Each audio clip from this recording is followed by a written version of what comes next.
Muy buenas tardes. Buenas tardes a todos. Bienvenidos al Colegio Nacional. Bienvenidos a esta tercera sesión del curso País llamado Infancia. En esta ocasión vamos a referirnos a algunas obras y autores mexicanos del siglo XX.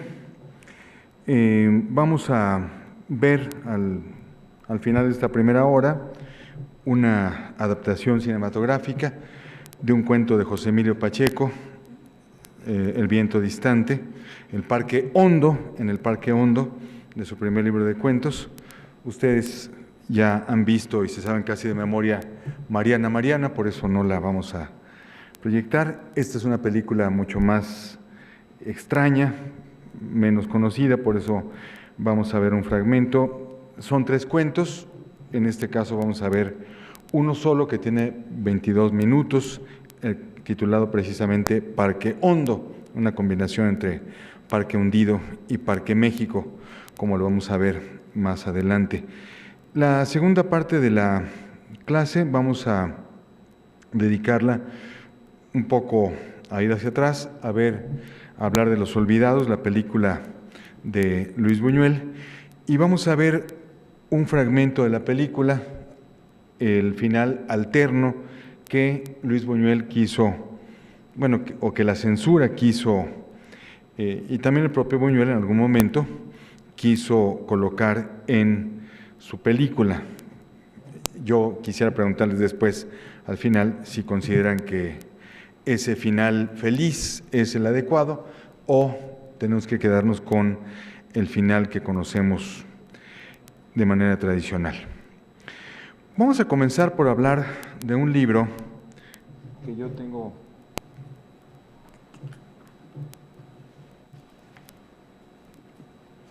Yo traigo un ejemplar del mismo, con un prólogo al que fui. Por aquí está. Se lo voy a regalar al mejor portado de todos ustedes, al que conteste la pregunta que le haga en lugar de rifarlo. Flor de Juegos Antiguos es un libro que se ha reeditado varias veces. Este lo editó el Colegio de Jalisco hace unos 5 años y me invitaron a hacer el prólogo. Este libro, Flor de Juegos Antiguos, es obra de un ilustre miembro de este Colegio Nacional, de Agustín Yáñez, publicado por primera vez en 1942 y que constituye una de las comuniones más hondas entre la ciudad y el latente país llamado Infancia. La ciudad es Guadalajara. El autor, Agustín Yáñez, en proceso de ser uno de los artífices más altos de la lengua. La escritura del libro había sido intermitente y laboriosa entre 1931 y 1939. El autor había nacido en 1904, o sea, su niñez transcurre durante la Revolución. La escritura es lenta si se considera su brevedad, justa si se toma en cuenta la solidez de un estilo que ya denota las mejores características del escritor, fruto de la constancia y la convicción de que escribir es construir para la eternidad. Como él lo decía, cuando escribo, coloco ladrillo sobre ladrillo, frase sobre frase, párrafo a párrafo, capítulo a capítulo, sólidamente. Toda literatura es autobiográfica y Flor de Juegos Antiguos es el homenaje a una infancia plena, rica en sensaciones y en el cultivo de los sentidos. El tacto en el terciopelo del traje de la compañera de representación teatral. El oído en las campanas de los diversos templos y los refranes y canciones que acompañaban las rondas. La voz ronca y atiplada de la prima de trenzas rubias y mejillas rubicundas. El gusto en los polvorones de manteca deshechos en la boca. En los primeros instantes de la lectura, el narrador no se preocupa en ocultarse. Aparece Agustín, sus 9 años, su descubrimiento de la urbe, el cristal del aire, no por cotidiano menos sorprendente.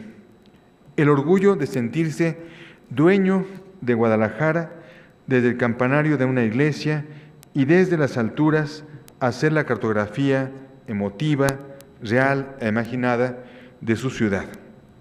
Mexicalcingo, el Cerro de la Higuera, el Peñón del Mexicano, las Torres de Zapopan, la entonces remota Barranca de Oblatos y el Parque Los Colomitos.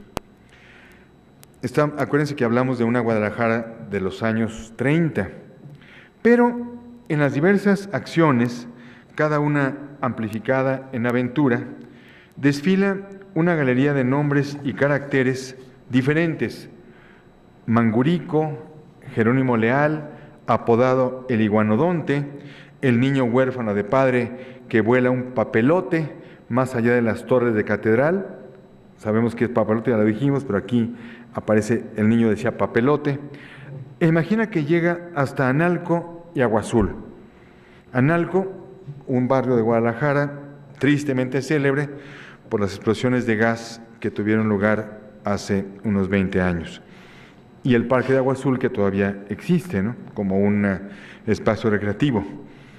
Figuran ya el heterónimo Mónico Delgadillo, que habrá de pergeñar el libro Archipiélago de Mujeres, y el hermano por elección, Alfonso Gutiérrez Hermosillo. Yáñez consagra cada minuto de esa edad de la infancia inconsciente, de sentidos abiertos a todos los estímulos. En tal sentido, su rescate del tiempo y el espacio de los grandes olvidados, los niños, entronca con el Mariano Silva y Aceves de Arquilla de Marfil, el Manuel Toussaint de las aventuras de Pipiolo en el bosque de Chapultepec, el José Vasconcelos de Ulises Criollo. Bueno, ya hemos mencionado aquí rápidamente, no tenemos más tiempo, el Ulises Criollo de José Vasconcelos, cómo habla de su niñez. Manuel Toussaint, más conocido como crítico de arte, aquí lo mencionamos porque en 1950, antes de que se publique y de que se filme la película El hombre menguante, basada en la obra homónima de este narrador, ahorita me acuerdo su nombre, antes de él, Manuel Toussaint hace este cuento sobre un personaje enanito. Richard Matheson es el autor de Soy Leyenda también. Manuel Toussaint, en las aventuras de Pipiolo, narra las aventuras de este personaje que se hace pequeñito y tiene que enfrentarse a arañas y hormigas del bosque de Chapultepec. Es un texto realmente espléndido, hay que leerlo, hay que disfrutarlo porque habla de un contexto urbano y de un niño que se hace enanito. Inserto igualmente en una dinámica mundial, las evocaciones de Yáñez, infantiles y pubertas, se acercan al Jean Santeuil de Marcel Proust, al artista adolescente James Joyce, y en ese mismo rango, otro libro clásico de nuestra literatura evocativa, que también mencionamos la sesión anterior, hermano de Yáñez en más de un sentido, Tiempo de arena de Jaime Torres Bodet. Estoy mencionando el artista adolescente de Joyce y el Jean Santeuil de Proust como obras que se encuentran en el límite. Piensen que no estamos hablando de personajes adolescentes, porque si no, tendríamos que referirnos también a novelas como De perfil de José Agustín o Gazapo de Gustavo Sainz, obras que precisamente hablan de la adolescencia como un momento decisivo. Pero aquí estamos hablando de una etapa anterior de la niñez, y es a lo que se dedica precisamente Agustín Yáñez en su obra Flor de Juegos Antiguos. La gran maestra de Yáñez fue su ciudad natal, así como la pequeña, sabia y acogedora ciudad que fue su casa. Palabras, olores y luces entraron en él con todo el poder que su sensibilidad captaba. En unas páginas autobiográficas señala la suma de elementos que confluyeron a esa definitiva educación sentimental. Escribe Yáñez: el uso del idioma castizo, vernáculo a la vez, pródigo en regionalismos, magnificado por intenciones expresivas, gestos, mímicas familiares, el temprano aprendizaje de oraciones y textos doctrinarios, la diaria remembranza del terruño en que había nacido y crecido mi parentela, recreada en recuerdos, imágenes, habla, devociones y antipatías. Las frecuentaciones litúrgicas, la conformación religiosa de hábitos caseros, el concierto de vida interior profunda y gusto por diversiones abiertas. Hasta aquí la cita de Yáñez. En Flor de Juegos Antiguos, Yáñez pone en funcionamiento los recursos de su prosa para hacer, como quería su maestro López Velarde, una serie de textos en épica sordina, donde la cadencia de los juegos infantiles es enmarcada por los olores peculiares de cada estación, por las temperaturas y usos que trae cada fiesta de barrio. Ya desde entonces, el poeta en prosa, que sabe ser Yáñez, logra la integración del paisaje urbano como una suma de sensaciones con la memoria infantil, virgen y prodigiosamente recobrada por la experiencia. Flor de Juegos Antiguos aparece 20 años después de la publicación del poema La suave patria y la temprana partida física de su autor. Semejante coincidencia no es obra de la casualidad. Agustín Yáñez llegó al mundo el 4 de mayo de 1904, día de Santa Mónica y fecha en que el teniente Mark Brooks ocupa formalmente el Canal de Panamá. El niño Agustín hace su primera comunión cuando el país es testigo de la primera revolución social del siglo XX. No fulguran en su libro las lumbres de la revolución, como sucederá en páginas de Nelly Campobello, Andrés y Duarte o Andrés Enestrosa, que citamos en la sesión anterior, que recrean la violencia de días decisivos para el país y definitivos para la primera educación vital de sus protagonistas. Con una sobria pincelada, Yáñez escribe: me tocó un traguito de caldo, 5 frijoles y un cuarto menguante de tortilla. Eran días de revolución y no había qué comer. Semejante actitud de su escritura no significa que nuestro autor niegue el peso innegable del hecho histórico. Prueba de su compromiso vital e intelectual es su obra futura, la gran sinfonía verbal para la que se está preparando.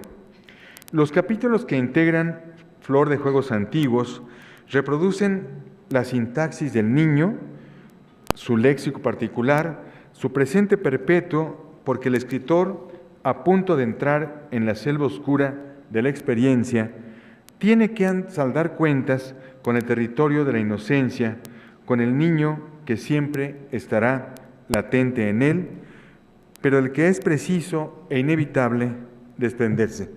Como dice Julian Clerc, nosotros dejamos de ser niño, la niñez nunca nos deja. Bueno, una cosa que aprendí hace poco es que el Día del Niño, que celebramos hace unos cuantos días, se celebró por primera vez en 1924 en nuestro país por orden del presidente Álvaro Obregón y siendo secretario de Educación José Vasconcelos. Aunque el Día de la Declaración Universal de los Derechos del Niño mundial es el 20 de noviembre de cada año. De ahí que en una de las últimas páginas del libro confiese: dejando de sentirme niño, Sabía que entre los niños no había de volver. Me ahogaban el pensamiento y el sentimiento de la nubilidad. Cuando una tarde, finando julio, cruzábamos frente a Jamay y a poco, internándonos en el río Lerma, yo decía adiós a la laguna, que era decir adiós a mi niñez. Este último capítulo de Flor de Juegos Antiguos es muy hermoso porque Yáñez se refiere a sus andanzas en lo que llamaba el mar chapálico, o sea, la laguna de Chapala era el mar de estos niños que dejan la niñez para convertirse en adolescentes.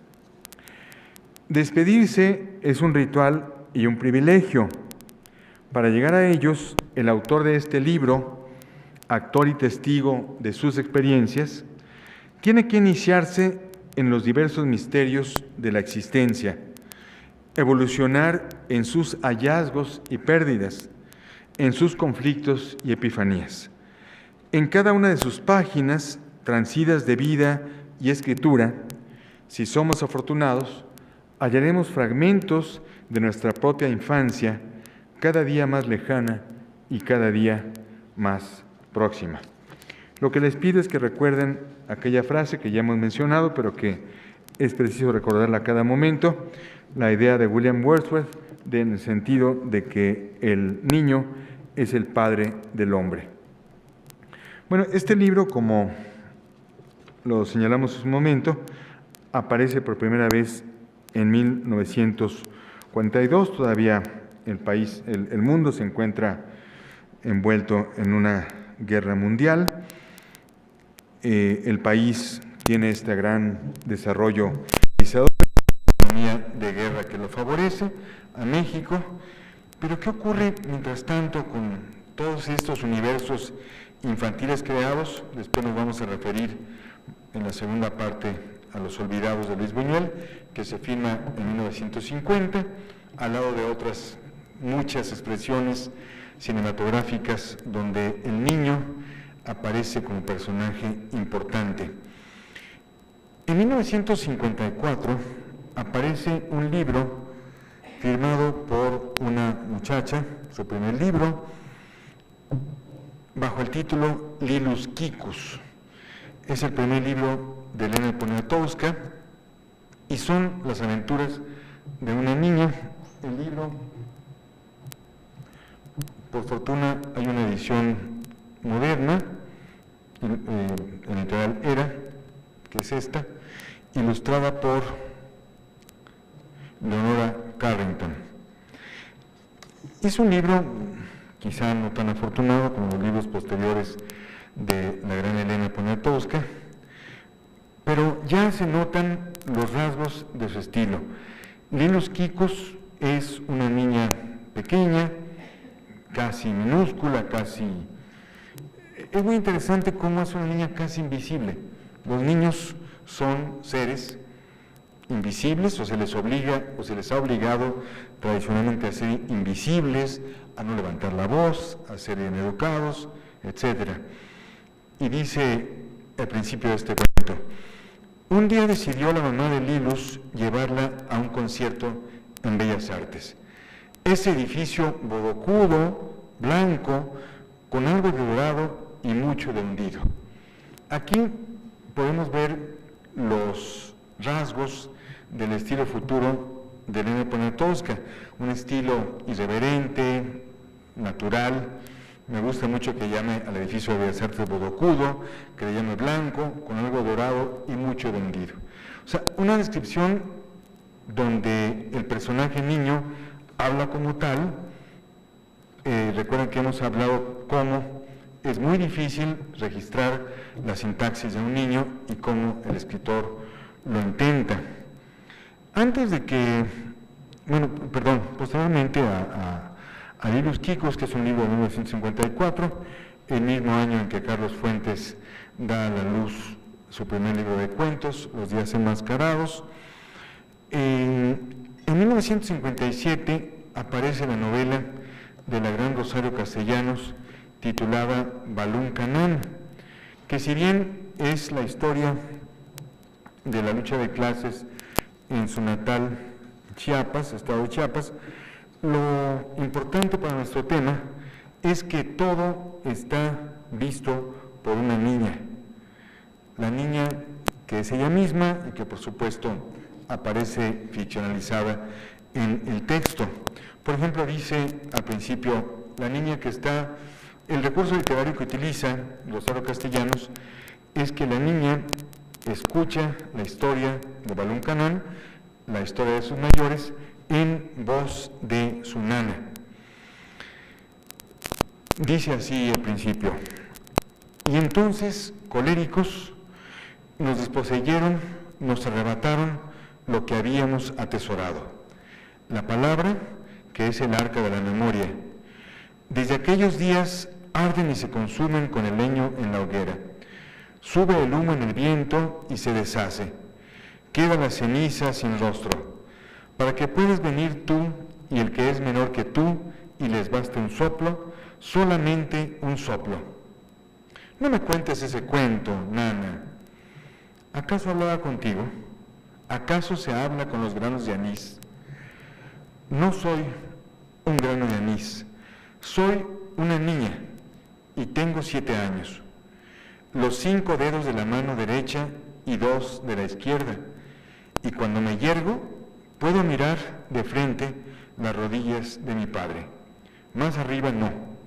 Me imagino que sigue creciendo como un gran árbol y que en su rama más alta está agazapado un tigre diminuto. Mi madre es diferente. Sobre su pelo, tan negro, tan espeso, tan crespo, pasan los pájaros y les gusta y se quedan. Me lo imagino nada más. Nunca lo he visto. Miro lo que está a mi nivel. Ciertos arbustos con las hojas carcomidas por los insectos, los pupitres manchados de tinta, mi hermano. Y a mi hermano lo miro de arriba abajo, porque nació después de mí, y cuando nació yo ya sabía muchas cosas, que ahora explico minuciosamente. Por ejemplo esta: Colón descubrió la América. Mario se queda viéndome como si el mérito no me correspondiera y alza los hombros con gesto de indiferencia. La rabia me sofoca. Una vez más cae sobre mí todo el peso de la injusticia. Y así continúa la novela. Como les digo, es una novela importante en la bibliografía de Rosario Castellanos por toda esta injusticia que revela de su natal estado de Chiapas, pero para nuestro tema quiero subrayar la importancia del personaje infantil. En estos años, en los años 50, en los años 60, hay como una emergencia de textos sobre la infancia. Por supuesto, el año que estamos celebrando, el año 68, no celebrando, el año que estamos recordando, la adolescencia se convierte en un valor importantísimo. La adolescencia entra en la historia de manera definitiva, pero es interesante cómo los niños también van teniendo su propio espacio literario, se lo van ganando. En 1963 hace su aparición el primer libro de cuentos de José Emilio Pacheco, titulado El viento distante, que después ha tenido muchas reediciones, muchas adiciones, se le han agregado cuentos, pero la primera edición, que es de 1963 en editorial Era, pues incluye los cuentos El Parque Hondo, Tarde de Agosto.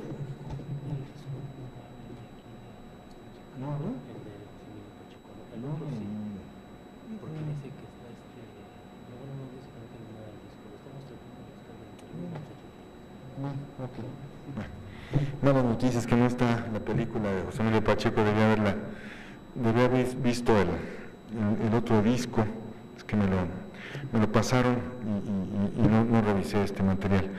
Bueno, aquí viene El Parque Hondo, Tarde de Agosto, El viento distante, Parque de diversiones, La cautiva y El castillo en la aguja. Bueno, vamos a analizar después, quiero analizar con ustedes, todo lo que José Emilio hace en este libro, en El viento distante, lo que hace, lo que intenta hacer a lo largo de su trabajo narrativo. También en estos años se publica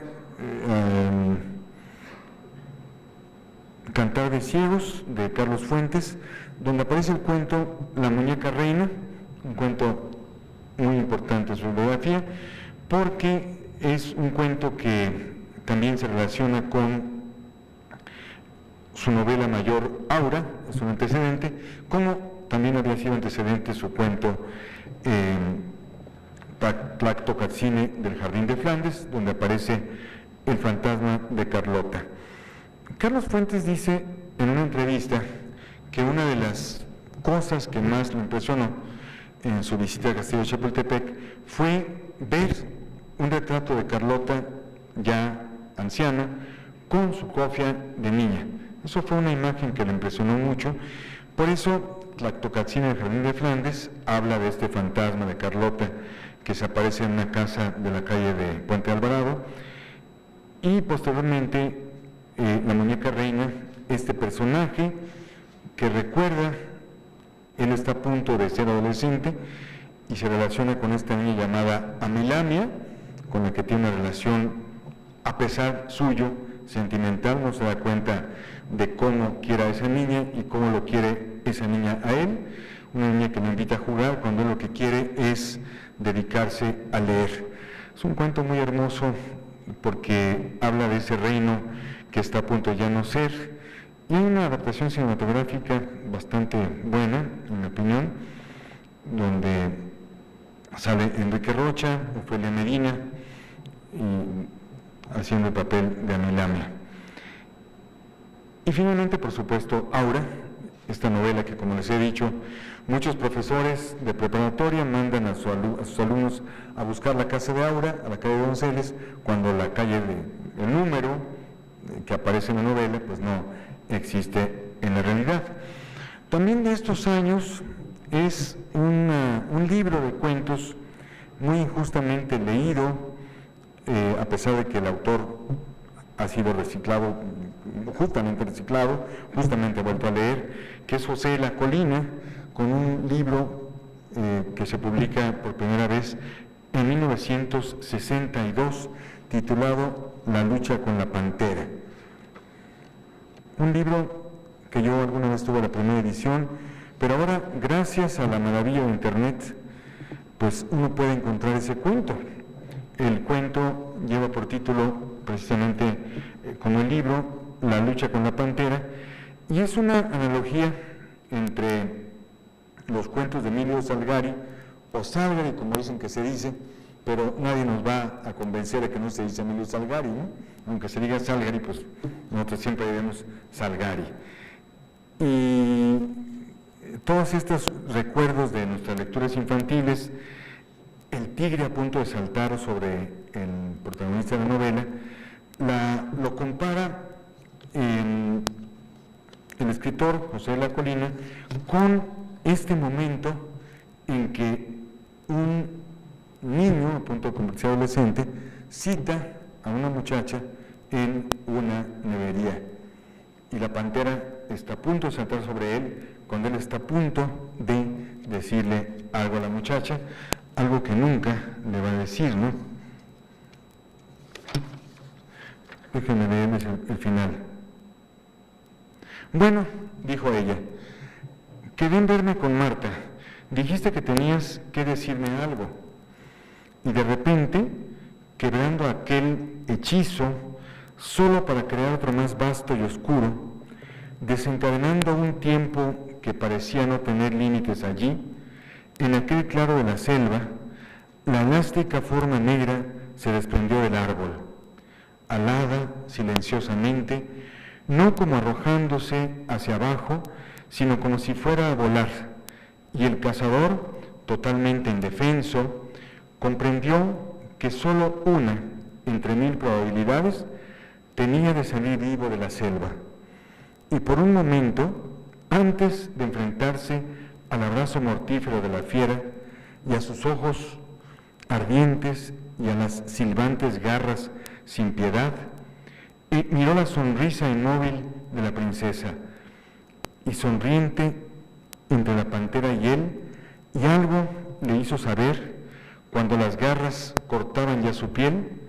que la lucha aquella no sería única, y que otras luchas, ignoraba cuántas, le esperaban a través de desiertos y selvas, de días y noches, en el interminable, siempre repetido y siempre nuevo y desconcertante juego del perseguidor y el perseguido. Así que se quedó callado, mirando los ojos de ella y tratando de sonreír, previendo lo que ahora, dentro de un segundo, la voz de ella iba a decirle, estaba diciendo, decía, ¿de qué querías hablarme? Y ahí se queda el cuento. Esa es la lucha con la pantera, la lucha contra ese tigre en la casa que Eduardo Elizalde escribe en la misma época. Ese tigre que habita dentro de nosotros y que va minándonos poco a poco. Bueno, en esta época entonces, antes de centrarme en el caso de José Manuel Pacheco, quiero compartir con ustedes un estudio de caso. Me refiero al escritor Julio Cortázar y sus cuentos de niños, es decir, cuentos donde los protagonistas son niños.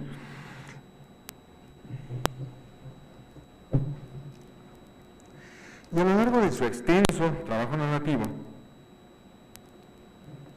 Julio Cortázar exploró en varias ocasiones el universo del niño y su enfrentamiento con la realidad. ¿Qué es el conjunto de la obra cortázariana? Sino una incesante invitación al juego, a la práctica de la vida, como una actividad esencialmente lúdica. Rayuela es el juego, que aquí llamamos avión, que realizamos a lo largo de nuestro espacio vital para llegar a ese cielo del que hemos sido definitivamente desterrados. Las historias de Cronopios y de Famas son cuentos de niños para adultos, o más bien cuentos para que los adultos no dejen de ser niños y donde los cronopios demuestran su mala educación, su mofa, su risa ante una sociedad que dicta la prudencia y el sentido común. La vuelta al día en 80 mundos es un cofre de juguetes venidos de todas partes del tiempo y del espacio, creados por ese niño Julio que solo creció hacia lo alto, pero no hacia adentro, de ese escritor que a semejanza de su homónimo Julio Verne, jamás quiso abandonar los reinos de la imaginación. Cuando digo que no crecía es porque él tenía una enfermedad maravillosa de los huesos que hacía que su piel estuviera estirada y por eso parecía siempre tan joven, ¿no? De hecho, creo que es Carlos Fuentes el que dice que lo fue a ver a París y de pronto le dijo, oye niño, ¿no está tu papá? Y pues era Julio Cortázar el que lo recibió, ¿no? Los cuentos de niños escritos por Julio Cortázar no llegan a la decena. Sin embargo, en ellos su autor enfrenta a sus protagonistas al erotismo y la muerte. Los dos grandes temas de Occidente, que para Georges Bataille son en realidad uno solo. Tal vez en esto radique su diferencia con otros narradores latinoamericanos contemporáneos que también se preocuparon por explorar ese territorio de múltiples aristas. Pienso, entre otros libros, en obras como Los Jefes, Los Cachorros y La ciudad de los perros, de Mario Vargas Llosa, Las buenas conciencias, esta novela de Carlos Fuentes, donde el protagonista es un niño, los cuentos del libro Huerto Cerrado, del peruano Alfredo Báez Echenique, donde su autor coloca a Manolo en diversas épocas y edades para construir así una anticipación a lo que después será la novela Un mundo para Julius. José Emilio Pacheco, bueno, ya lo mencionamos también, en La lucha con la pantera de José de la Colina. A diferencia de los cuentos de niños de Vargas Llosa, realistas, secos, brutales, Cortázar busca todo el tiempo la metáfora, y el retrato de sus personajes no aparece de manera inmediata. Además, subraya la importancia de la imaginación y la fantasía que otorgan al niño una capacidad visionaria que el adulto pierde definitivamente cuando no se contamina de otras realidades. Tal vez donde mejor esté desarrollada esta idea sea en el texto titulado En el nombre de Bobby, donde el niño de este nombre sueña todo el tiempo pesadillas, y las preguntas de las dos mujeres que lo rodean, su madre y su tía, nos llevan a intuir que el niño pretende dañar a su tía y que Bobby es la personificación del mal. El final, sorpresivo, nos hace recobrar la inocencia de Bobby y comprender que gracias a ella puede darse cuenta de que el deseo inconsciente de su madre es en realidad matar a su hermana. Aquí está la gran ambigüedad con la que se manejan los personajes infantiles. ¿Se acuerdan que mencionamos el caso de una novela clásica de Henry James, Otra vuelta de tuerca, donde nunca sabemos si los niños son esta personificación del mal o si la institutriz está viendo alucinaciones y se imagina ver a los personajes que ya están muertos? Alguien que ha manejado muy bien toda esta idea del niño como un embajador, como una ventana abierta a emociones que la edad adulta nos impide ver, es el gran Guillermo del Toro. En todas sus películas aparecen estos personajes niños que relacionan siempre la magia con la realidad. Ustedes acuérdense desde su primera película, Cronos, la niña lleva el nombre emblemático de Aurora, el abuelo se llama Jesús, que tiene una resurrección al final, es una maravillosa interpretación del mito vampírico, su primera película, y esta idea de los niños aparece pues en todas sus obras posteriores, por supuesto en El Espinazo del Diablo, estos niños del orfanatorio en la España de la Guerra Civil, y El laberinto del fauno, naturalmente. Yo creo que eso habría que verlo con mucho más detalle. Los niños en la obra de Guillermo del Toro representan un tema muy importante. Igual en Mimic, ¿no?, también aparecen estos niños que en el metro recogen a una criatura extraña, o el niño autista, que también es el único capaz de identificar a esta cucaracha gigante. Si han visto esas películas, ¿verdad? Espero. Y si no, corran a verlas, por favor. Sí, porque la última película de Guillermo del Toro no es lo mejor que ha hecho, pero sí es la culminación de una serie de búsquedas y de hacer de la fantasía y del reino de la infancia un tema fundamental de toda su cinematografía. En casi todos sus cuentos de niños, Cortázar da mayor importancia al contenido latente que al manifiesto. La realidad nunca es lo que parece, nos dice Cortázar desde su primer libro de cuentos, Bestiario. El hombre que vomita conejitos en el texto titulado Carta a una chamita en París es una metáfora del creador con sus fantasmas en un mundo que no lo identifica con el que no se identifica. Casa Tomada, entre otras muchas lecturas, es nuestro miedo a ser ocupados por fuerzas más allá de nuestro alcance.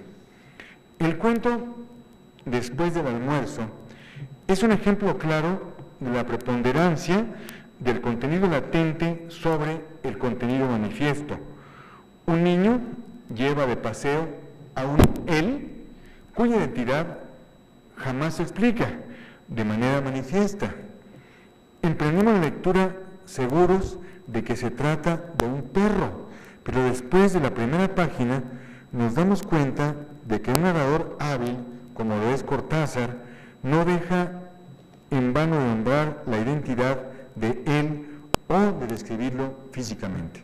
Nunca sabemos qué es, así como el cuento de El huésped de Amparo Dávila, nunca sabemos realmente quién es ese ser abominable que está siendo rechazado por el personaje femenino y que goza de las simpatías del padre.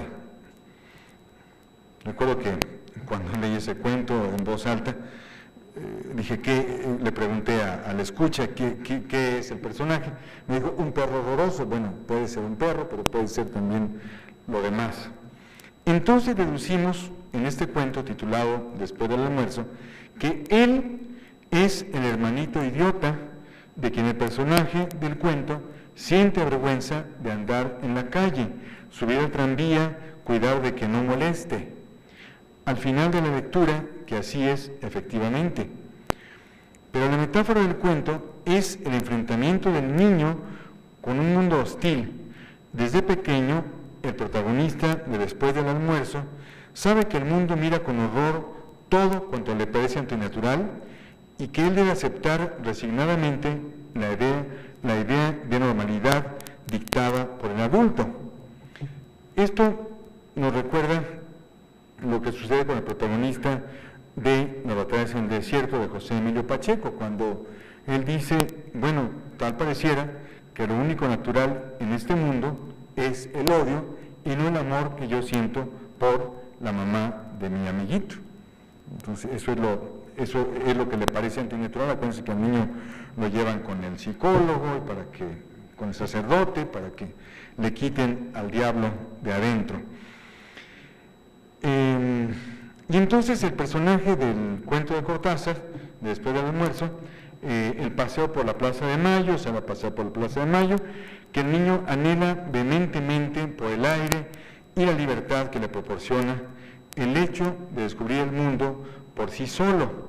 Y esta idea que antes causaba su felicidad se convierte en un infierno, pues descubre que él mismo, a pesar de su aparente generosidad, también es capaz de realizar actos contrarios a su naturaleza, como abandonar temporalmente al enigmático él.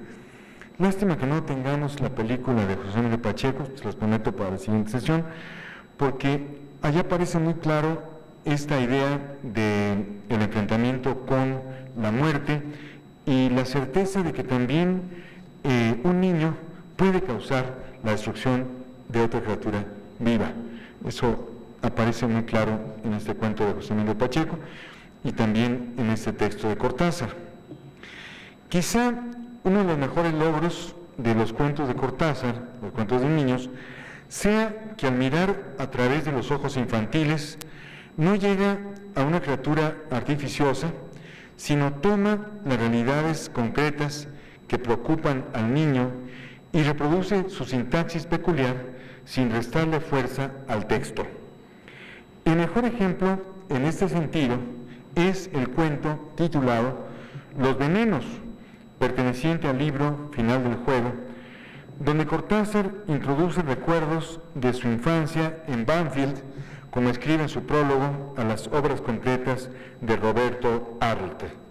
Dice Cortázar: yo me crié en un suburbio donde todos mis condiscípulos llegaban al 6º grado diciendo de melón, pantomima, se estrenaban para vocear, les dolían las amígdalas o anunciaban que ahora lo vamos a casa o que después vamos de mamá. Hasta ahí Cortázar. Y dice a través del niño narrador de Los venenos: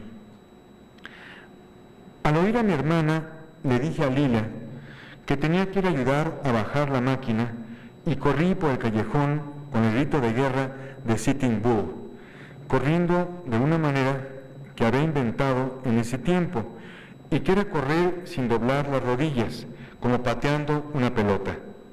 Al final me dormí pensando en Lila y Buffalo Bill, y también en la máquina de hormigas, pero sobre todo en Lila.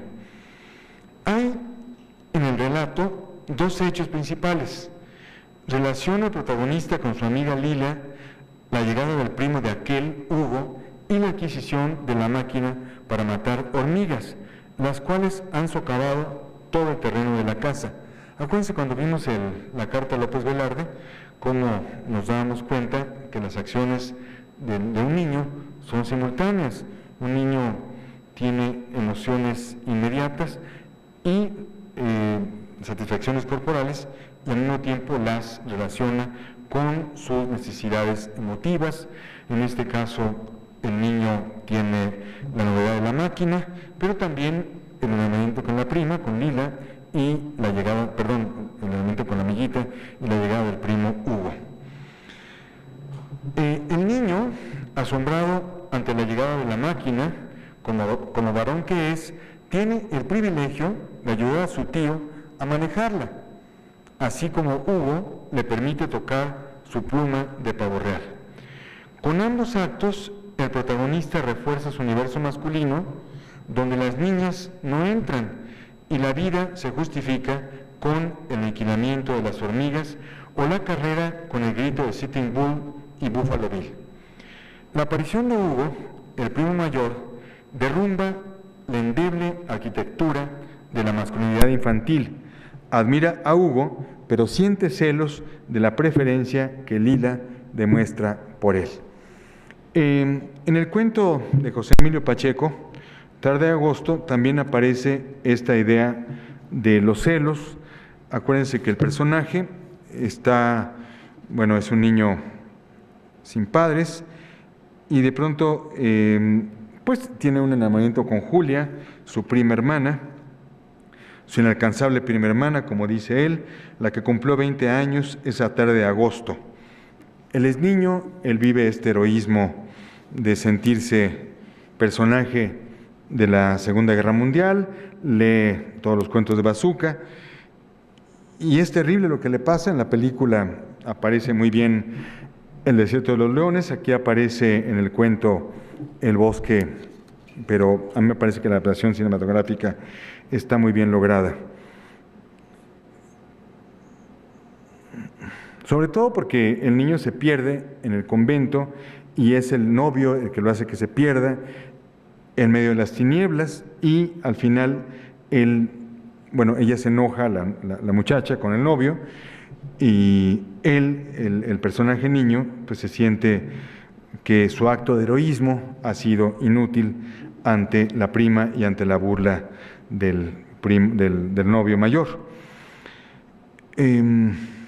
Entonces, en el cuento de Cortázar, en un esfuerzo por recuperar a Lila, le ofrece el jazmín que ha cultivado cuidadosamente, pero llega un momento en que la flor se contamina de los venenos que fluyen bajo la tierra, esos venenos que son de un hermoso color violeta y que van terminando con la vida en esos túneles subterráneos. Al mismo tiempo que los laberintos mentales van formando una nueva conciencia en el niño. La manzana de la discordia es, en este caso, la pluma de pavo real que Hugo regala finalmente a Lila. Doblemente traicionado, el niño mata a todas las hormigas, esas mismas hormigas que aparecen en el relato bestiario del libro homónimo, donde Cortázar también recrea su infancia en Banfield y donde la figura del tigre, siempre sugerida, más latente que manifiesta, lanza el zarpazo detrás de cada acto en apariencia inocuo de los niños. Hay un par de textos de Cortázar donde el amor incestuoso y la relación edípica son motivos centrales. Resulta curioso que en ambos textos su autor haya introducido algunos de sus más audaces juegos narrativos, como si buscara que este lenguaje barroquísimo expresara lo que el lenguaje común no se atreve. En última instancia, el discurso de estos cuentos es el discurso del deseo, que a semejanza de los hormigueros bajo la huerta de Banfield, late bajo nuestra vida cotidiana. Se trata del cuento La señorita Cora, de Todos los fuegos el fuego, y del cuento Usted se tendió a tu lado, del libro Alguien que anda por ahí. El primero, La señorita Cora, no es solo un alarde de confusión deliberada de voces narrativas, sino una sutil sugerencia de la relación afectiva que se establece entre Cora, la joven enfermera, y el puberto Pablo. La relación surge para ambas partes desde el primer momento. Sin embargo, entran en juego mecanismos de defensa de la censura, los cuales impiden que la relación se consuma abiertamente y así el sistema social no sufre alteraciones en su orden establecido. La manera en que Cora y la madre de Pablo lo derrotan es recordándole su condición de nene, de hijo de mamá, aunque después Cora se dé cuenta de que la defensa es en realidad contra ella misma, contra la atracción que siente por Pablo, como lo sugiere la escena donde la enfermera rasura a Pablo alrededor de las zonas genitales. El amor no consumado entre madre e hijo aparece más claramente en el cuento Usted se tendió a tu lado, que desde el título ya refleja esta confusión de destinatarios. Usted se tendió a tu lado. Cortázar habla a sus dos personajes en segunda persona, del singular. Usted es Denise, la joven madre de tú, el adolescente Roberto. A través de este juego, Cortázar establece las diferentes acciones de cada uno, pero hay un momento en que éstas llegan a ser simultáneas tanto en el plano físico como en el intelectual. Leo un ejemplo. Denise, querida mamá, o Denise, según el humor y la hora, voz del cachorro, vos, Roberto, el cachorrito de Denise, tendido en la playa, mirando las algas que dibujaban el límite de las mares, levantando un poco la cabeza para mirarla a usted, que venía desde las cabinas, apretando el cigarrillo entre los labios, como una afirmación mientras la mirabas.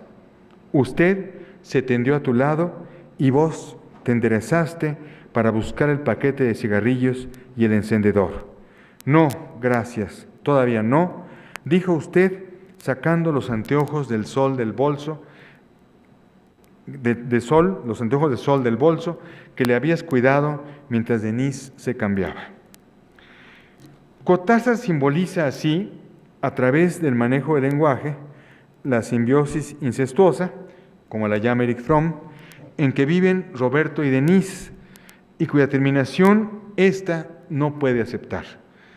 Hablar con Roberto sobre la sexualidad, animarlo a que tenga relaciones con Lilian, ir a la farmacia a comprarle preservativos, son una manera de realizar con su hijo el acto sexual que no se atreve a asumir en la realidad.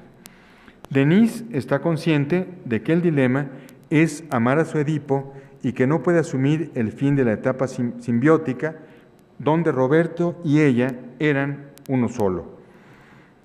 Por ello recuerda imágenes volviendo desde un pasado tan próximo, entre dos olas y dos risas y la brusca distancia, decididas por el cambio de voz, la nuez de Adán, los ridículos ángeles expulsores del paraíso. Bueno, Erich Fromm, en su libro El arte de amar, se refiere a esta relación cuando un niño o una niña están en esta relación simbiótica con su madre, pues tienen que estar, ¿no? El bebé está en esa etapa con la madre, pero hay un momento en que eso se tiene que terminar y cuando no ocurre así es a lo que llama Erich Fromm la simbiosis incestuosa, esta simbiosis que se da no solamente en el plano de la relación sentimental, sino también se puede dar en el ambiente laboral, en cualquier actividad que realicemos. Cortázar no moraliza, o en todo caso, moraliza a esa moral que pretende negar sus impulsos primarios y que por tanto los reprime. El hola de Lilian, porque esta muchacha llega al final, llegando a interrumpir el diálogo, interrumpe la historia de amor, manifiesta y latente, entre Denise y Robert. Y aunque allí termina el cuento, sabemos que Lilian es el obstáculo para cualquier relación futura entre madre e hijo.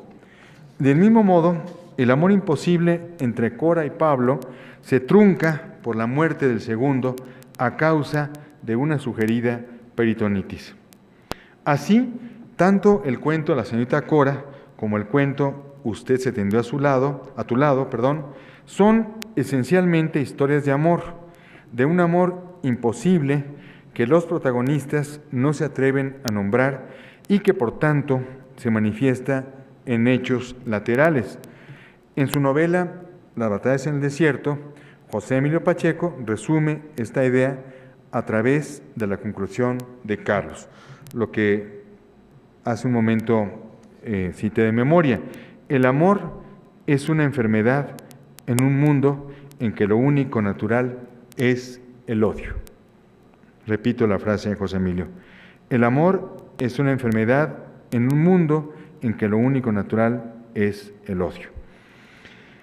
Si el humor es uno de los elementos fundamentales de la producción de Julio Cortázar, este no aparece en los relatos de niños analizados.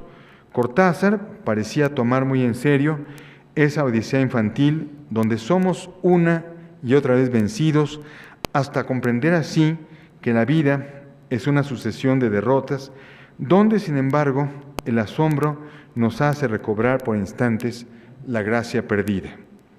Cortázar comparte, de algún modo, el pensamiento de Denis Donoghue, citado por José Emilio Pacheco. La niñez es miserable porque toda maldad aún está por delante. Pero no creamos en un Cortázar pesimista. Precisamente porque estamos vencidos de antemano, nuestras armas serán mejores y nuestros combates más auténticos. Bueno, yo quiero que ahora veamos un fragmento de Los Olvidados y que podamos hablar de la película y hablar de este contexto. Maestro Juan Carlos, yo creo que ¿sí apareció en internet? ¿A poco sí? No, ¿verdad? ¿Verdad que no? Ay, ya me hizo respirar porque me costó muchísimo trabajo conseguir esa película y no está en internet. Es una película, les cuento, El viento distante, el libro se publica en 1963.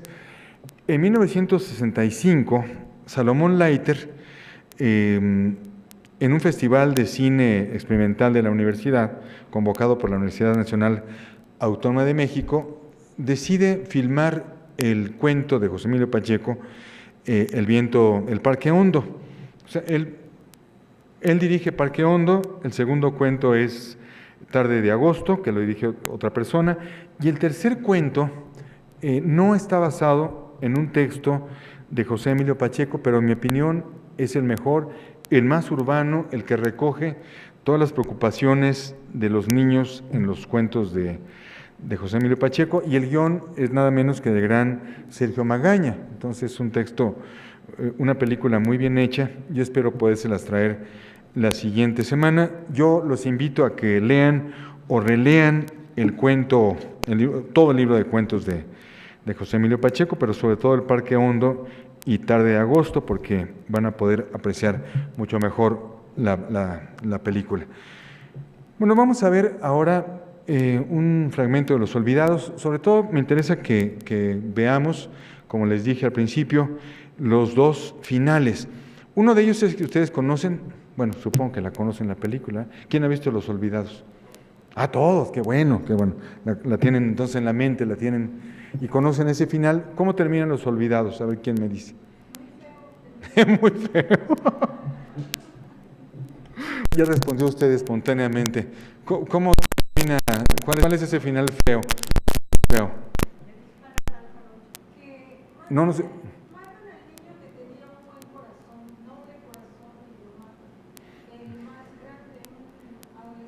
El Jaibo. Bueno, vamos a dejarlo así, que tenía buen corazón.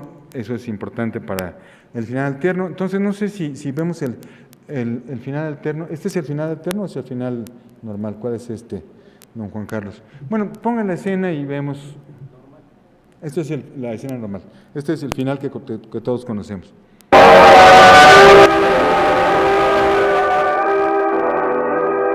Buenas noches. Buenas noches.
papeles o entre los documentos de Buñuel se encontraba este final alterno que no fue descubierto sino muchos años después y que vamos a ver ahora.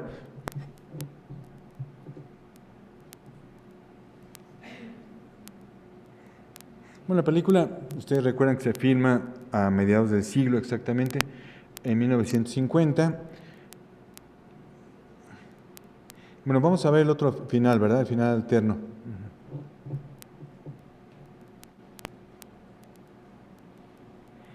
Y bueno, yo les había dicho que iba a venir Rafael Laviña, expresa sus disculpas, no puede llegar a vernos, él es experto en muchas cosas, pero sobre todo él tiene un capítulo en este libro maravilloso que publicó en Televisa sobre Los Olvidados, y que incluye el guión de Luis Buñuel, e incluye algunos fotogramas y sobre todo la colaboración de Rafael Laviña, titulada Los hijos de los olvidados, es decir, todas las películas que se filmaron alrededor y las películas posteriores.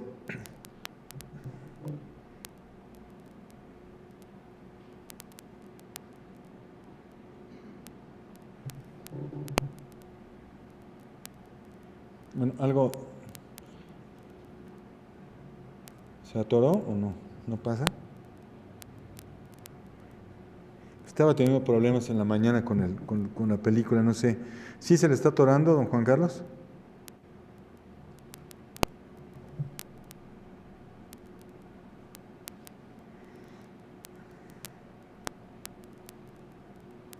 Bueno, ¿qué película recuerdan filmada también en esta época, en 1950, donde los niños son personajes?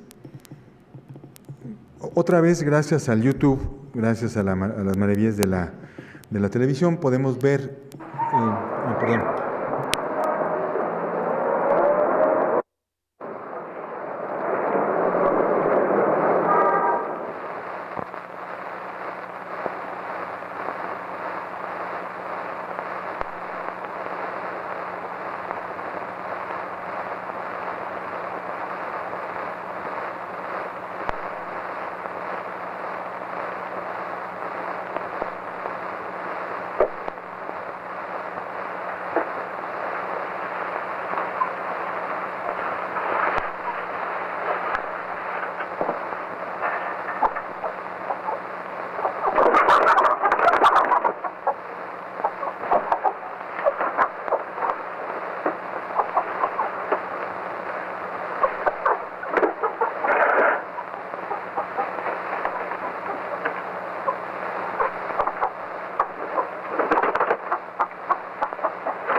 ¡Ay, Dios!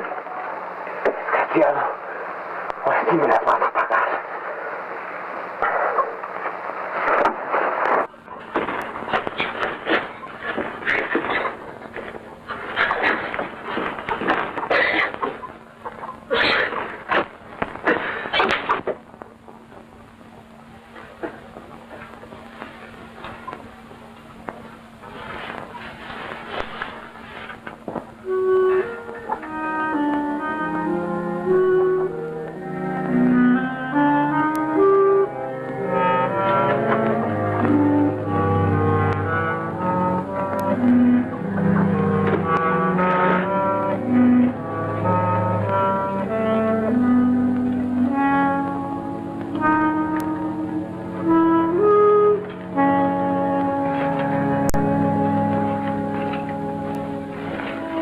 Pedro, Hugo.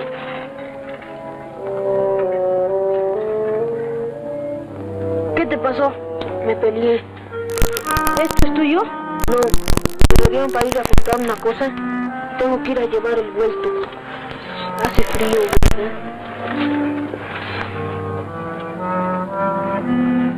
Toma, tápate. Gracias, ojitos.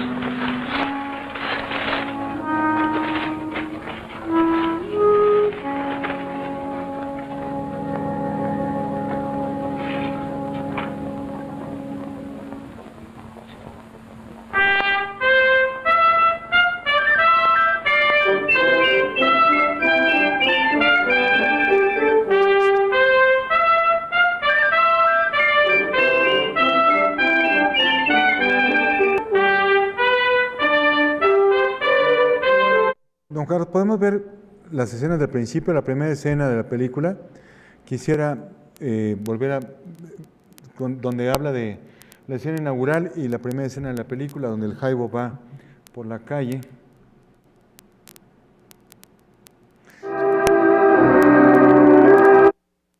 A Buñuel lo obligaron a poner esta primera escena.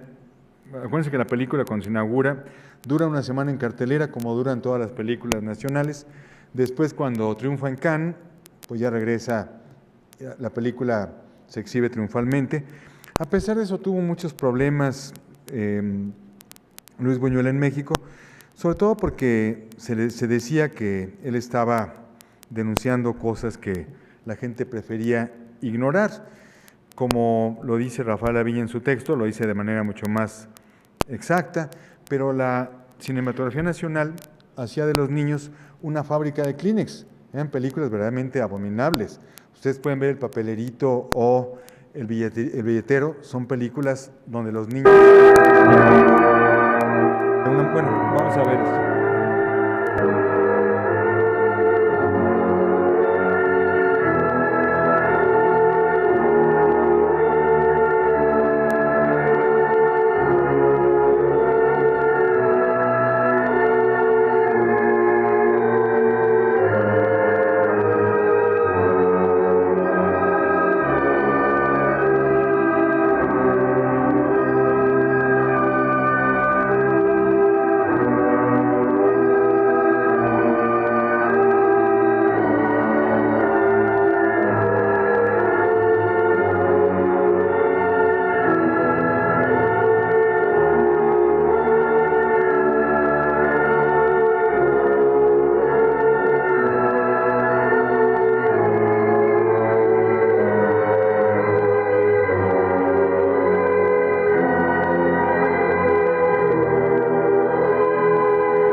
Las grandes ciudades modernas, Nueva York, París, Londres, esconden tras sus magníficos edificios hogares de miseria que albergan niños malnutridos, sin higiene, sin escuela, semillero de futuros delincuentes.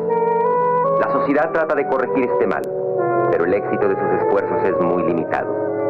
Solo en un futuro próximo podrán ser reivindicados los derechos del niño y del adolescente para que sean útiles a la sociedad.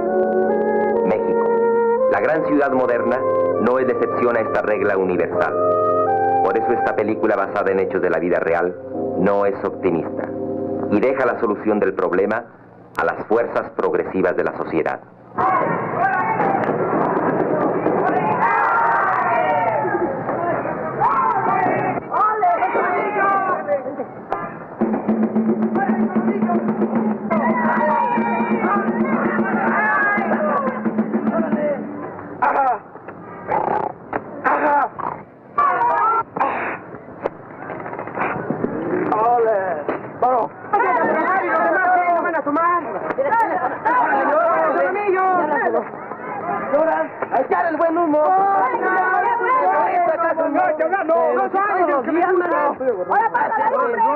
Hazte un lado. ¡Oh, qué bien molesta! ¡Órale, te cocote! Entonces ya le hago, me da tos.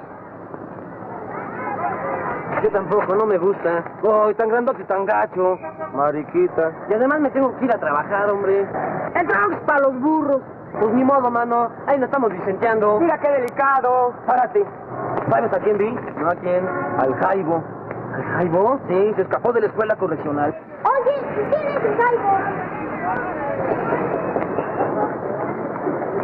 ¡Hay tortas, tortas de chorizo con huevo! ¡Tortas, tortitas! ¡Qué sabrosas son las tortas! ¡Hay tortas, tortitas! De chorizo con huevo, hay tortas. ¡Hay tortas, gracias! ¡Tortas, tortas! ¡Qué sabrosas son las tortas! De jamón, chorizo con huevo. ¡Hay tortas! ¡Tortas! Dime una. ¿Cómo no, señor? ¿Qué pocos chiles en vinagre tan picosos? Póngale todo lo que quiera.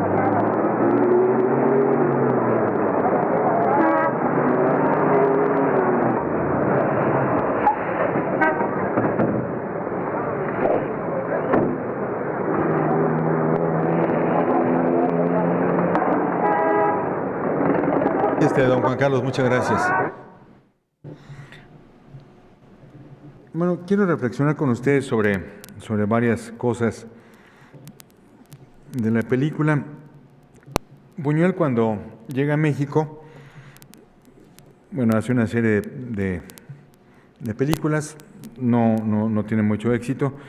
En una película como él, de Arturo de Córdoba, y su gran obra va a ser Los Olvidados. Como dijo Octavio Paz, se convierte en un gran creador de la esperanza humana.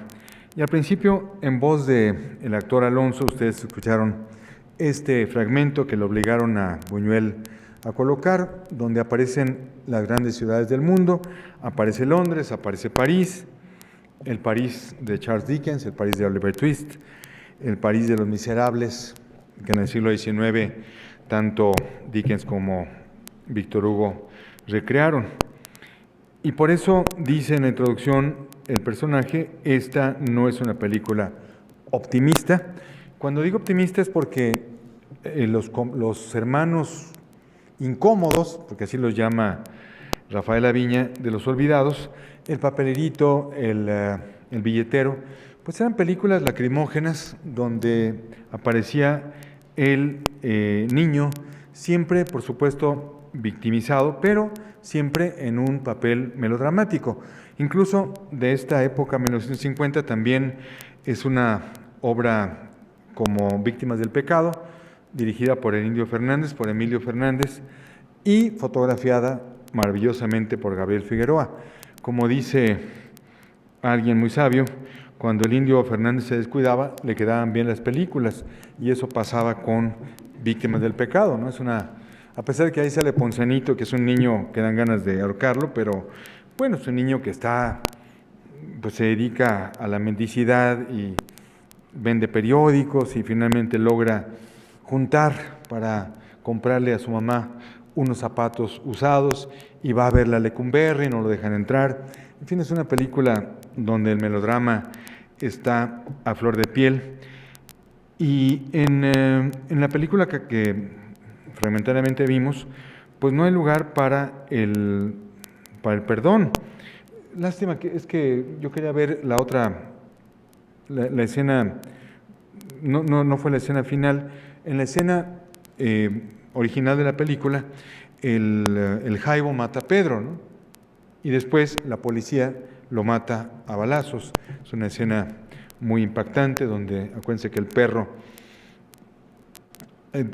cuando está a punto está agonizando el Jaibo, aparece un túnel y aparece un perro que está como el perro de la muerte, ¿no? Que está llegando. Y finalmente los dos personajes son castigados. El niño Pedro, alguien dijo por ahí que Pedro tenía buen corazón, ¿no? ¿Quién dijo usted? Sí, le brotó del alma. ¿Por qué le parece que Pedro tiene buen corazón?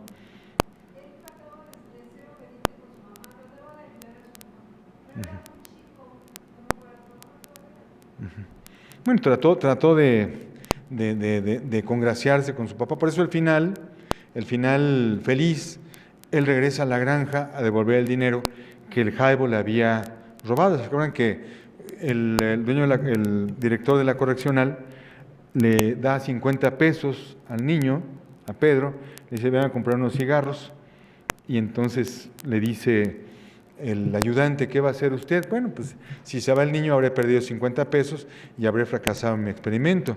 Y al final, en este happy ending, el niño regresa a la granja, se reintegra, va a devolver el dinero y va a reintegrarse a una vida en apariencia productiva y no va a acabar en el basurero el cadáver del niño como ocurre en la versión original. Recuerdo que cuando le pasé estas películas a mis alumnos en Israel, acabaron hechos bolita en una esquina y me decían, ¿esos horrores pasan en México? Digo, pasan cosas peores, ¿no? Eso lo vamos a ver la siguiente sesión, cuando analicemos la novela de Enrique Serna y leamos el cuento de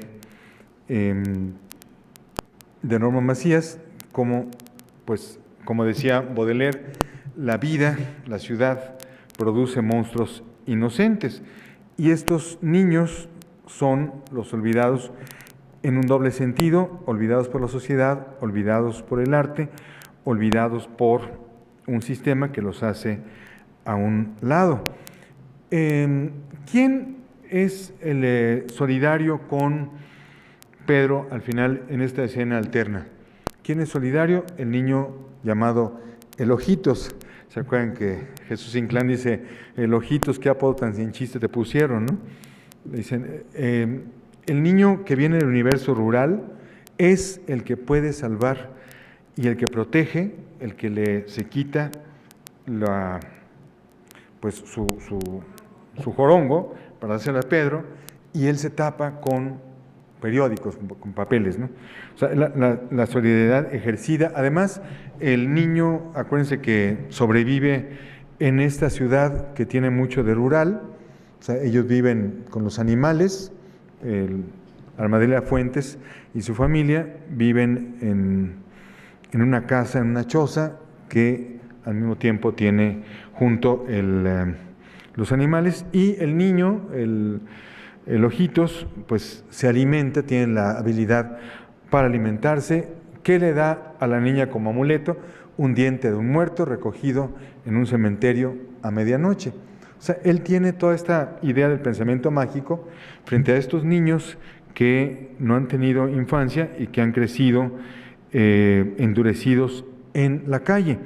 Piensen que mediados del siglo XX también es la época del neorrealismo italiano. Una película como El Limpiabotas de Vittorio De Sica o Ladrones de bicicletas, bueno, sobre todo el Limpiabotas, ¿no?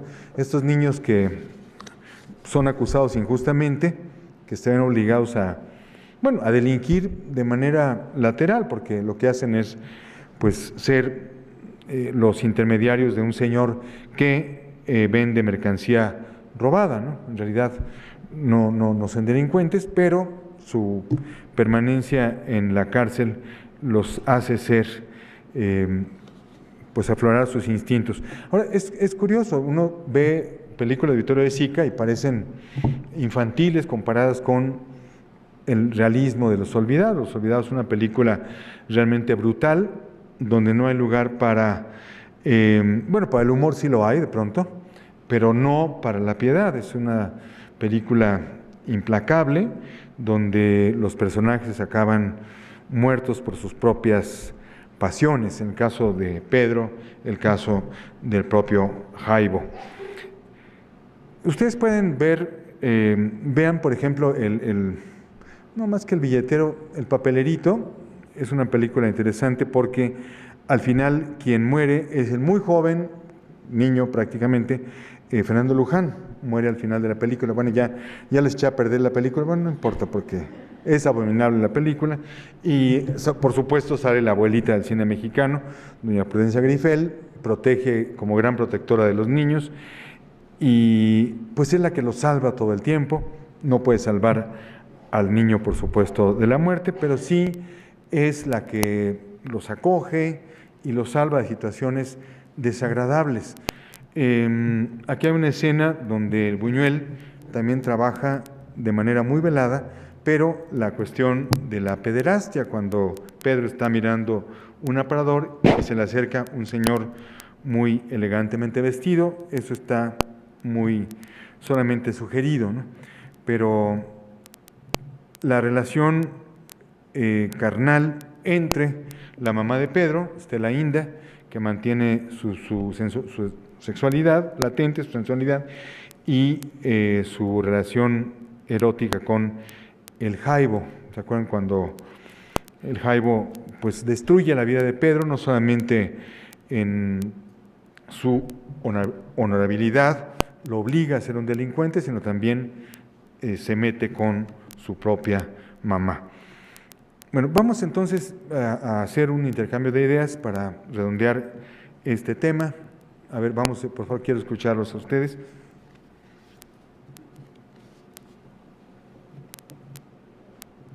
A ver, por favor. Ya no había venido usted, hombre, ya lo extrañábamos. Estos años 50, que al gobierno le dolió ver esa película y que Ya se ha comentado mucho que Octavio Paz en Europa, en Cannes, fue el que habló, o sea, favoreciendo esta creación del mundo real, ¿no?, de México. Si uno lo traslada al mundo de hoy, no es tan duro ver niños, adolescentes como sicarios de 13, 14, 15, 16 años. Y eso lo vemos en Guadalajara, lo vemos en Culiacán, lo vemos aquí. Hace unos días aquí apareció ayer, antier, en la noche, ¿no?, un coche en un barrio de aquí de la ciudad. Bajan unas personas con una metralleta, jóvenes, y matan a unos que están ahí en la esquina. Acaba de pasar eso en la televisión, ¿no? Entonces queda uno, ¿cuál México decente, honesto? ¿Dónde está? O sea, bueno, sí. Bueno, hay una parte que sí, por supuesto, si no estaríamos hundidos hasta, no podemos ir adelante, pero por supuesto, esos niños abandonados continúan. Vamos a ver algunos números la siguiente sesión y con la presencia del maestro Enrique Serna y su novela que ustedes traerán perfectamente leída, espero que sí. Uno soñaba que era rey, hay una nueva edición, no pueden decir que no está en circulación, y que precisamente habla de un niño un niño cementero, un niño chemo, ese es su personaje, ¿no? Y también Norma Macías en su cuento habla sobre los niños de la calle, y los niños en situación de calle pues existen todavía en nuestro tiempo, por supuesto, ¿no? Ustedes lo pueden ver también pues aquí en la iglesia de la enseñanza. Hay un camarada que siempre está allí, ¿no? Siempre está, ahí es su casa, allí vive. Y sí, yo creo que hay obras como De la calle, la obra de teatro de Jesús González Dávila, que insisten en esta idea de los personajes. ¿Qué obra, decías tú, Lucía, que hay en la obra de Sinaloa? Hay una obra, Los morros del narco, que ese libro es un ensayo, no es una... Es un libro de Javier Valdés. ¿Es un libro de...? De Javier Valdés, el periodista que fue asesinado en Culiacán. Que lo mataron, que lo asesinaron. Desgraciadamente. Pero es un libro, son testimonios. Sí. Uh-huh. Bueno, y las novelas de Elmer Mendoza, pues también habla de cómo estos niños, desde muy pequeños, ya se ven con dinero, se ven con poder y se ven con un arma en la mano. Por eso mencionábamos el caso de cuando en Infancia y Revolución, estos niños que de pronto se ven con un arma en la mano y que de pronto tienen el poder para aniquilar también a su enemigo y para tener el poder en sus manos, ¿no? Pero sí, podemos hacer, desgraciadamente, una lista de las obras que siguen apareciendo. Por ejemplo, Perfume de Violetas también es una película heredera de Los Olvidados, una película muy dura, muy cruel, muy premonitoria, porque su directora, Marisa Estacie, pues ella perdió a una hija en una situación también, en un accidente muy dramático, entonces también es una película premonitoria en ese sentido, ¿no?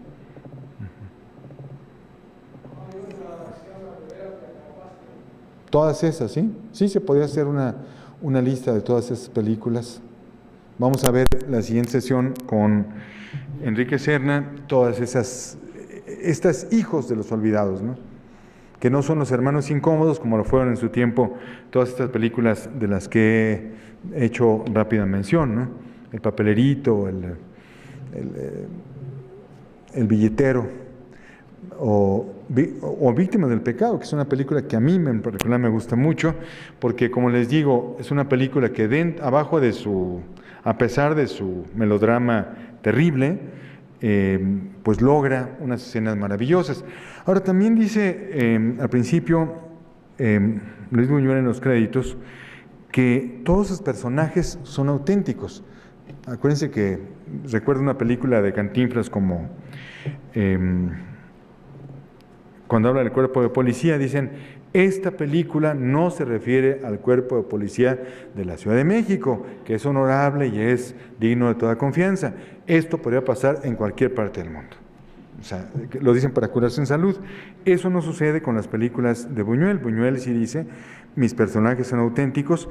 De hecho, para filmar esta película, él hizo un trabajo de campo muy cuidadoso hizo numerosas tomas fotográficas para escoger sus escenarios. De hecho, muchas calles no las identifico, pero la mayor parte de su escenografía es en el barrio de Tepito. Esta escena donde Inclán va, estos edificios que están levantándose, la estructura de acero, es el centro médico cuando apenas empezaba a construirse. Piensen ustedes que en 1950 es una Ciudad de México formada por sus edificios que empiezan a levantarse hacia todas direcciones, la arquitectura funcionalista.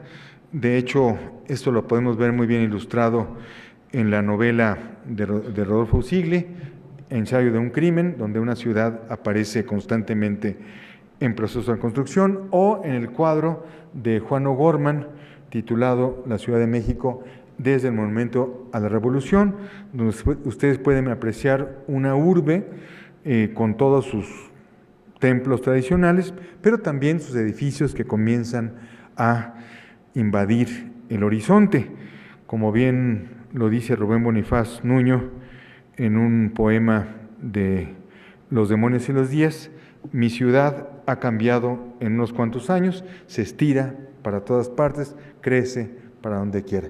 Imagínense, él estaba hablando en 1955 de una ciudad de 3 millones de habitantes, esta insoportable ciudad de 3 millones de habitantes. Entonces, siempre nos quejamos, pero siempre volvemos a esta inevitable y maravillosa, insustituible Ciudad de México, ¿no? A ver, ¿qué más? ¿Qué más? Sí, por favor. Menciona que es en todas las partes del mundo, ¿no?, los cinturones de pobreza. Incluso hay muchas películas, como por ejemplo El Príncipe y el Mendigo, ¿no?, de gente que obliga a los niños a limosnear, ¿no? Claro. No sé si sea exclusivo de aquí de México, ¿no? No, yo creo que por eso es que aparece esta idea desde un principio y por supuesto todas las ciudades. Pensando en una novela como Misericordia de Benito Pérez Galdós, un autor con el que Buñuel tuvo mucho comercio, sobre todo pensando en una película como Nazarín, pero en Misericordia, lo que hace en la novela Misericordia, Galdós examina la institución de la mendicidad, ¿no? O sea, que es una institución, no es, hay que ejercer el oficio de mendigo, no es cualquier cosa, ¿no? Es un oficio que hay que aprender. Y eso es lo que analiza en esta novela. Sí, y en general los bajos fondos pues, aparecen, bueno, Sergio González Rodríguez tiene un libro de ese título, Los bajos fondos, pero sí todas las ciudades, las grandes concentraciones urbanas siempre tendrán este cinturón de miseria, llámese Estambul, llámese pues, no sé, El Cairo, o llámese pues una ciudad como, bueno, incluso el Londres actual. Recuerdo cuando hace 4 años estuve yo en el East End y pues no es para nada como la escenografía de una película de Hombre Elefante o de Ripper Street, ¿no? Más bien se parece a Anilla de Circunvalación, ¿no? El East End de Londres, ¿no? O sea, no es nada agradable, ¿no? Entonces las grandes ciudades siguen teniendo, las grandes ciudades civilizadas, el primer mundo sigue teniendo estos cinturones que es muy difícil erradicar, ¿no? Mientras la sociedad siga siendo injusta, pues siempre seguiremos con esta desigualdad y seguiremos teniendo a estos niños que precisamente se forman en la calle y pues tienen que defenderse y crecer a como dé lugar, ¿no? Porque están abandonados por sus padres, abandonados por la sociedad, como sugiere la película de Buñuel. Bueno, insisto en la cuestión escenográfica porque Buñuel tuvo mucho cuidado en elegir los espacios urbanos y en ese sentido tuvo mucho la colaboración de su escenógrafo, de Edward Fitzgerald, pero ustedes se dan cuenta que la mayor parte de las acciones son en escenarios urbanos, ¿no? Tal vez la choza y todo eso sí sea un set cinematográfico, pero la mayor parte de las acciones son en la calle. Incluso el Jaibo en alguna parte dice, bueno, la comida, la alimentación en la correccional es buena, pero no hay nada como la calle. O sea, la calle es el lugar de habitación, el lugar de educación de todos estos personajes.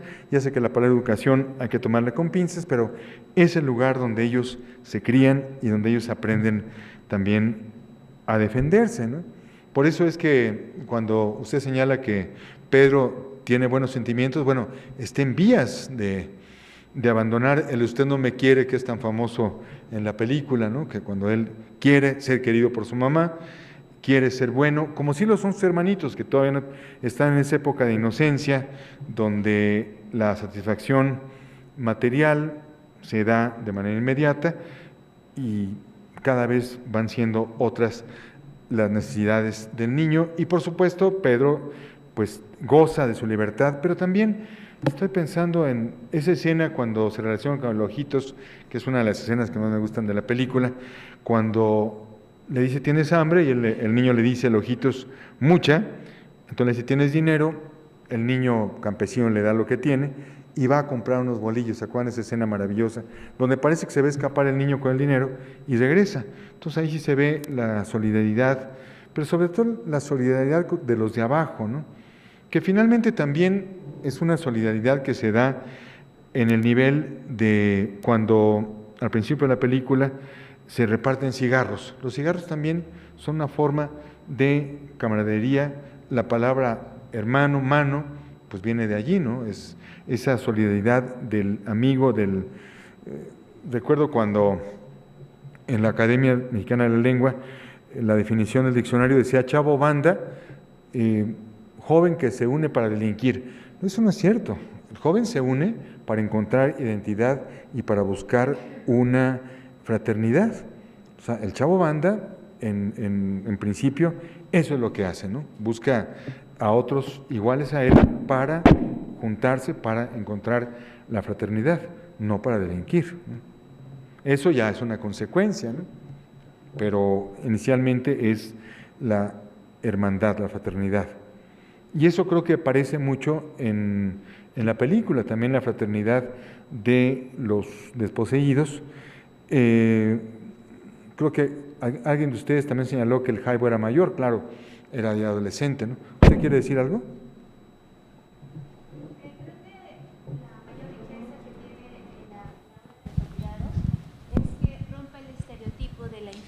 Como un lugar de inocencia, pero tampoco cae en los estereotipos de solo son criminales, sino muestra la complejidad de la humanidad de la infancia, que creo que es lo que más a veces nos cuesta aceptar y ver a las niñas y a los niños como seres humanos plenos de derechos y también como seres humanos con toda la complejidad que también tenemos los adultos, ¿no? Claro. Incluso en las emociones y pasiones. Y por otra parte, algo que me parece muy interesante, sobre todo en el discurso inicial de la película, es que es un estado en construcción, ¿no? México en 1950 era un estado en construcción donde se estaba invirtiendo una cantidad muy importante en la construcción de la ciudad, la edificación de los edificios, etcétera, pero no se veía a la infancia ni se veía a la población y por lo tanto tampoco se invertía de esa misma manera en esa construcción. Cuando habla el narrador al inicio, habla sobre los esfuerzos que hace la sociedad para contener y para educar a los niños, pero invisibilizan, yo entiendo un poco el papel de los estados también en esta educación y también la responsabilidad que tienen para la inversión y para la atención de los niños, no solamente a través de la policía o a través de las escuelas granja, sino en el fomento de toda una política para educarlos junto con sus padres, ¿no? Muy bien todo lo que estoy diciendo. Sí, por eso es que me parece fundamental un cuadro como La Ciudad de México de Juan O'Gorman, donde aparece esta ciudad en construcción, y hay una litografía, un grabado, de Jesús Chávez Morado, que se llama elocuentemente "México se convierte en una gran ciudad". Entonces uno puede ver los edificios levantándose para todas partes, pero también niños con paludismo, mendigos buscando en botes de basura, perros sarnosos, flacos, o sea, son las dos partes, los dos caras de la ciudad. Y decía Chávez Morado que ese grabado nació porque una noche llegó a la ciudad y eso fue lo que vio, ese contraste brutal de la ciudad, ¿no? Sí, Moreno, aquí estás, aquí tú, qué bueno verte. Sí. ¿Te acuerdas que en la iglesia de San Miguelito aparece la película, en tu iglesia de San Miguelito aparece en la película, en las escenas iniciales de, ¿cómo se llama esta película? No es Víctima del Pecado, esa otra donde un sacerdote que pierde la vida, bueno, que lo asaltan afuera, que va a San Miguelito, ¿no? ¿Qué película es esa? ¿Cómo se llama esa película? Sí. Pero también ahí aparece tu iglesia de San Miguelito y nuestro gran puente Nonualco, tan amigo. Aquí tuvimos una sesión sobre el puente Nonualco, una construcción que aparece en muchísimas películas y que es la separación entre la ciudad de los desposeídos y la ciudad del progreso, o que ha sido tradicionalmente. Bienvenidos a los dos que están aquí. A ver, perdón, ¿sí? Bueno, ahorita me quedé pensando en Aquí le pasan. Gracias. En estos comentarios que hacemos acerca de los niños en un contexto de calle, pero se me venía a la mente también el Castillo de la Pureza, que bueno, pues no precisamente, más bien no son niños de la calle, están acogidos en un seno familiar y sin embargo son igualmente víctima de atrocidades, aunque están en una condición pues de acogida de familia, ¿no? La esclavitud que pasan, pues el papel también de los más débiles en cuanto a derechos, que bueno, en este caso los niños y la mujer. Entonces, pues para mí esa película ahorita se me hace importante mencionarla porque muchas veces nos vamos con este mito de que los que están afuera y los que están en la calle son los desprotegidos y no. Hay muchos niños víctimas de atrocidades hoy en día que están acogidos supuestamente en un seno familiar, ¿no? Sí, Diana Bracho le tiene un particular cariño a esa película, El Castillo de la Pureza, que usted menciona. Además, pues fue el inicio cinematográfico tanto de Diana Bracho como de Arturo Beristain, y por supuesto la actuación maravillosa de Rita Macedo y de Claudio Brook. Sí, es una película que vale la pena recordar. Hemos hecho varios cursos sobre la Ciudad de México en el cine, el teatro, la literatura y la historia. De hecho, alguna vez quiero proyectar aquí ese ciclo, y pues es un ciclo muy rico porque hay muchísimas actuaciones de la ciudad como personaje, y ahí la ciudad interior es muy importante, ¿no? En el Castillo de la Pureza, en Aura, en Muñeca Reina, donde es la ciudad construida hacia adentro, ¿no? Y como usted dice, sí, pues todos estos personajes que los tienen prisioneros, ¿cuántos no están prisioneros en casas, no? Cada día lo sabemos, ¿no? Uh-huh. Sí, por favor, allá atrás. Buenas tardes. Mire, yo noto que todas estas películas que se acaban de mencionar, las calles, vemos niños por todos lados, vendiendo, siendo maltratados, abusados, asesinados. Ajá. La sociedad tiene un papel importante en esto, ¿sí? ¿Quién va a poder poner una solución a este crecimiento de delincuentes que desgraciadamente son niños? Ajá. Son víctimas de todo lo que les rodea, ¿sí? Empezando por el seno familiar, la sociedad. ¿Cuál es la pregunta o el planteamiento que quiere usted hacer? Ajá, sí, quisiera yo saber… La aportación, quisiera saber. Una aportación, sí, ¿de qué manera podríamos ir resolviendo toda esta situación de la cual nos damos cuenta que existe en nuestro país particularmente? ¿Me está preguntando a mí? Yo quisiera llegar a una respuesta con todo este planteamiento. No la tengo yo. Mi respuesta sería, haciendo estas obras que purifican, ¿no? ¿Qué es lo que decía Octavio Paz sobre Luis Buñuel? Es el gran creador de la esperanza humana. O sea, no es una película, el arte lo que hace es purificar, y el arte lo que persigue no es solucionar, sino purificar y salir con este sentimiento de el arte no cura, el arte debe vulnerar. Un arte que no vulnera no es arte. Y la obra de arte es eso, ¿no? La obra de arte sirve no para solucionar, sino para curar las heridas y para continuar luchando, pero la solución yo no la tengo. Yo creo que el arte lo que tiene es esa purificación momentánea, pero no la solución de los problemas, pues no la. Yo creo que la pobreza, la crueldad, la violencia han existido en todas las etapas de la vida y el artista se enfrenta a ellas y, como dice Thomas Mann, el arte nace a pesar de algo, en contra de algo.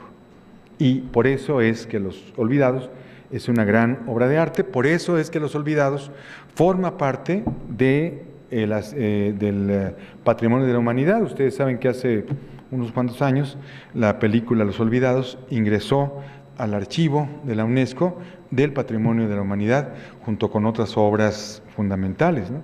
Pues que haya ingresado Los Olvidados me parece una prueba de que una obra aparentemente pesimista, que está reflejando esta injusticia y esta violencia de una época de México, se convierta de pronto en un patrimonio de la humanidad y que la sigamos viendo y que siga despertando nuestra indignación y nuestra admiración, las dos cosas al mismo tiempo.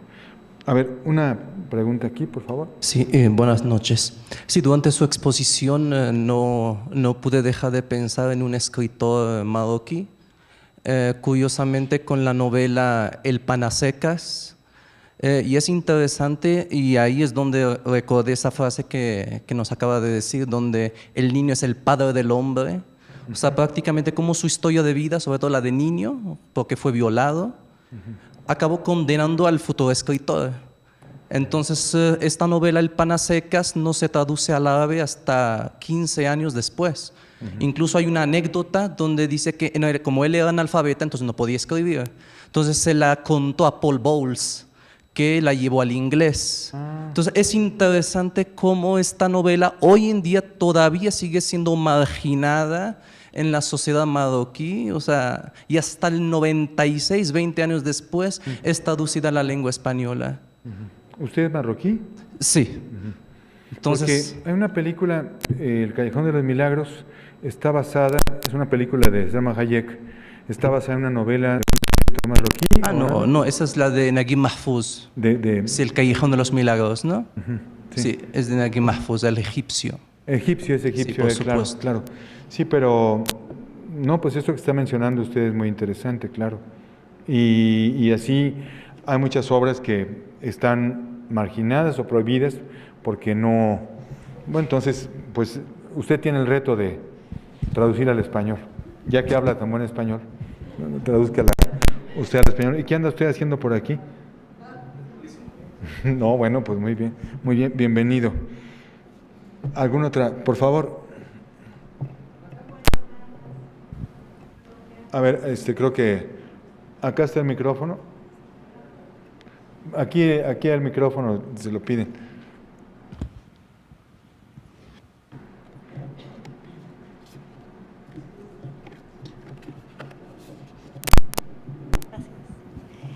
Pues también para abundar un poquito, Ismael Rodríguez nos regala algunas obras como Ustedes los ricos, nosotros los pobres. Hay otra película también que trata de la infancia que se llama Mi querido profesor, me parece, ¿no? El niño chimino, tan travieso. Y hay otra película un poquito más actual, en los años 70, me parece, El niño Tizoc, que también es importante recalcar el sistema de salubridad en México, pues un poquito relegada hacia los indígenas, ¿no? En esa película lo dibuja de alguna manera. Nada más para redondear. Ahora usted está mencionando, es muy interesante la trilogía de Ismael Rodríguez. Ismael Rodríguez es un gran cronista de México, pero sus películas están siempre a punto de ser cursis y uno quisiera siempre ahorcar a Chachita, ¿verdad? O sea, yo creo que no es convincente, no es una niña que sea convincente. A mí me gusta mucho más un director como Alejandro Galindo, sin dejar de reconocer la importancia de la trilogía de Ismael Rodríguez, pero Alejandro Galindo, con Una familia de tantas, con Campeón sin corona, con Hay lugar para dos, pues es un cronista extraordinario de la vida de México, mucho más real, en mi opinión, que Ismael Rodríguez. O sea, Ismael Rodríguez es una fiesta o sea, todos los pobres son buenos y todos los ricos son malos. De hecho, nosotros los pobres, ustedes los ricos. Ahí se establece la definición muy maniquea que hace Ismael Rodríguez, pero indudablemente que su aportación es fundamental. Pero no sé si bueno, Ismael Rodríguez lo que analiza es el mundo del boxeo, el mundo de los choferes, Hay lugar para dos o para dos, y en Esquina bajan también, pero no aparecen los niños ahí, ¿verdad? Sí, ahorita se abordaba el tema de la relación del arte con la desigualdad social y que ha existido en todos los tiempos. Yo creo que Alfonso Reyes también abordó este tema cuando dijo que el arte es la continua victoria de la conciencia sobre el caos de la vida cotidiana.